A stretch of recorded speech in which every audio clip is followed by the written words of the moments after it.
Keguruan Program Studi Pendidikan Agama Islam. Saya dari Universitas Islam Negeri Sultan Haji Muhammad Idris Samarinda. Halo semuanya, kembali lagi dengan saya Salsa. Pada kesempatan kali ini saya akan membahas tentang filsafat dari pengertian, kajian, serta tokoh-tokoh besar dari Yunani hingga Islam. Baik, langsung saja di kesempatan kali ini saya akan menjawab beberapa soal. Untuk soal yang pertama ada berfilsafat termasuk dalam berpikir. Namun tidak semua orang yang berpikir itu termasuk berfilsafat. Dan bisa dipastikan bahwa semua orang yang berfilsafat itu pasti berpikir. Filsafat adalah kegiatan berpikir tingkat tinggi untuk mempertanyakan hal-hal secara mendalam, kritis, dan menyeluruh.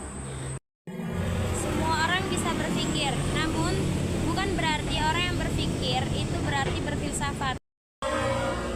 Berpikir sudah jelas kita gunakan dalam keseharian kita. Sedangkan berfilsafat, dia itu lebih merujuk kepada suatu hakikat, mencari alasan dasar dan kebenaran dari sesuatu. Istilah filsafat berasal dari bahasa Yunani yang berarti philo, yang berarti cinta. Sedangkan sophia berarti kebijakan atau kebenaran dari secara harfiah. Filsafat berarti cinta pada kebijaksanaan. Secara terminologis, filsafat adalah usaha manusia dengan akalnya yang memahami pertanyaan fundamental dengan eksistensi, pengetahuan, nilai, akhlak, dan realitas. Lanjut ke soal nomor 2. Di soal nomor 2 ada tentang jelaskan pengertian filsafat, objek filsafat, cabang-cabang filsafat, kedudukan ilmu, agama, dan filsafat. Objek filsafat memiliki dua jenis. Yang pertama, objek material, dan yang kedua, objek formal. Mengenai objek material, yaitu segala sesuatu yang ada, seperti gejala alam, semesta, manusia, fenomena sosial, dan nilai moral.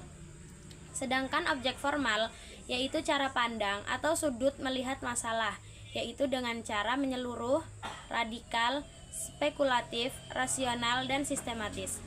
Jadi, filsafat di sini itu bukan hanya apa yang dipikirkan, akan tetapi bagaimana cara berpikirnya. Baik, kita lanjut ke cabang-cabang filsafat. Cabang filsafat memiliki 3 bagian. Yang pertama ada metafisika, yang kedua epistemologi, dan yang ketiga aksiologi.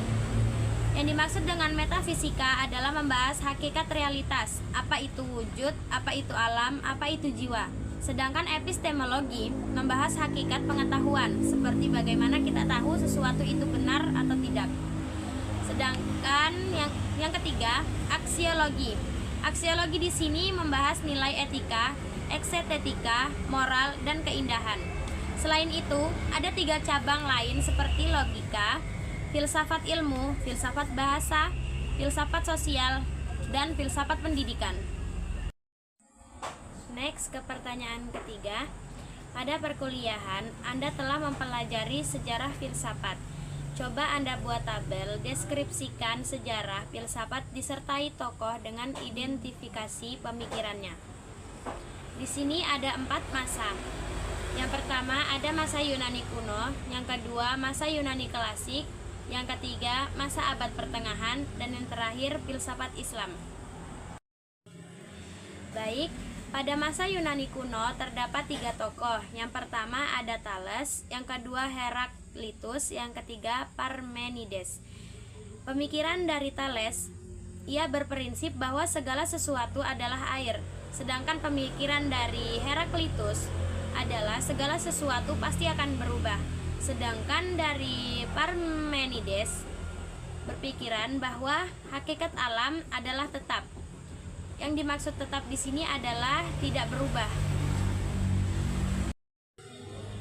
Selanjutnya masuk kepada masa Yunani klasik. Di sini terdapat 3 tokoh lagi. Yang pertama ada Socrates, yang kedua ada Plato, yang ketiga ada Aristoteles. Yang pertama Socrates. Socrates itu fokus pada etika dan moral menggunakan metode dialektika. Dialektika itu tanya jawab. Sedangkan dari tokoh Plato, dia mengambil teori dunia ide. Realitas sejati adalah dunia ideal, bukan dunia fisik.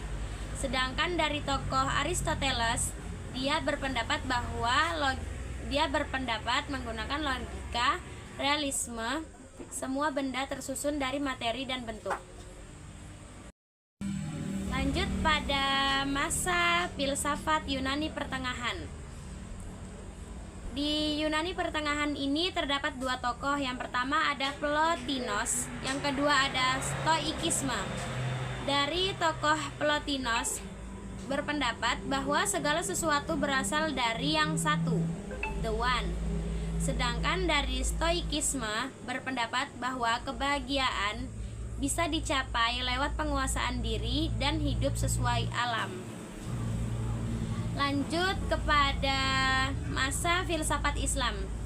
Di masa filsafat Islam ini terdapat tiga tokoh. Yang pertama ada Ibnu Sina, yang kedua ada Al-Farabi, dan yang terakhir ada Ibnu Rushd.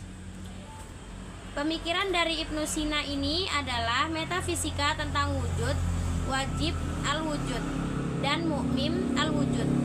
Sedangkan pemikiran dari tokoh Al-Farabi adalah memadukan filsafat Yunani dengan pemikiran Islam.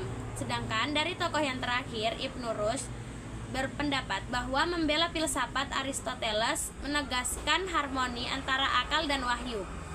Pemikirannya berpengaruh besar pada filsafat barat. Baik, dari pembahasan dari awal sampai sekarang dapat kita simpulkan bahwa filsafat bukan hanya teori rumit, tetapi cara berpikir kritis dan mendalam untuk memahami kehidupan. Dengan mempelajari filsafat, kita bisa melihat persoalan secara lebih luas, logis, dan bijaksana. Baik, sekian dari saya. Terima kasih sudah menonton video ini sampai habis. Kurang lebihnya saya mohon maaf jika ada salah kata atau perbuatan yang kurang menyenangkan. Wassalamualaikum warahmatullahi wabarakatuh.